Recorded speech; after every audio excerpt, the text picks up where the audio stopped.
មួយរយៈចុងក្រោយនេះមានបងបងដែលគាត់ធ្វើការនៅក្នុងពលានយន្តហោះអន្តរជាតិថ្មីគាត់ចាប់អារម្មណ៍ទៅលើប្រភេទម៉ូទ័សវីឡាតូមួយនេះខ្លាំងមែនទែនជាពិសេសទីតាំងគម្រោង ML Greenland យើងដែលទីតាំងនៅជិតនឹងពលានយន្តហោះថ្មីជិតកន្លែងធ្វើការរបស់គាត់ហើយជិតផ្សារទំនើប Aeon 3 ទៀតគឺជាទីតាំងដែលមានសក្តានុពលខ្ពស់ខ្លាំងមែនទែនហើយបើនិយាយជារួមវិញសម្រាប់ផ្ទះមួយនេះមិនមែនការចាប់អារម្មណ៍ត្រឹមតែបងបងដែលគាត់ធ្វើការនៅពលានទេបងបងដែលគាត់រស់នៅក្រៅប្រទេសដែលគាត់ជិតមកលេងខ្មែរក៏គាត់ចាប់អារម្មណ៍ខ្លាំងដែរដោយសារតែគាត់តាមដាន page របស់ខ្ញុំមកថាវីឡាតូលយើងសល់តែ2ផ្ទះទៀតទេផ្ទះគំរូមួយនិងផ្ទះកាយមួយទៀតតែប៉ុណ្ណោះឥឡូវនេះយើងបង្វែរបងប្អូនទាំងអស់គ្នាមកទស្សនាផ្នែកខាងក្នុង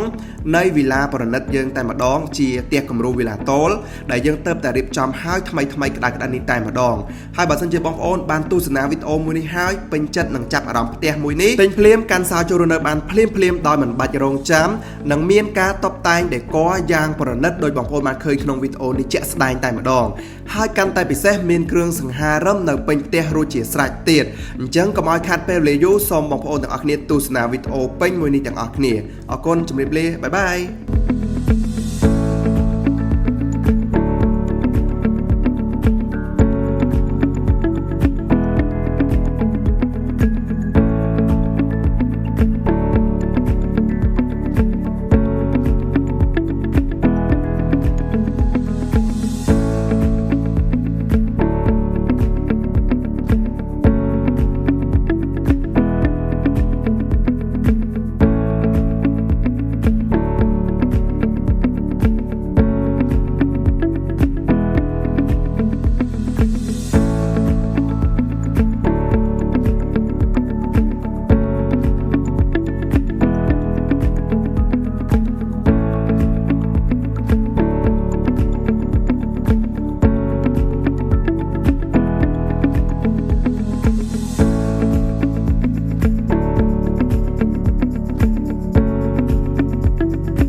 បុរី ML ធ្វើឲ្យជីវិតកាន់តែមានសុភមង្គល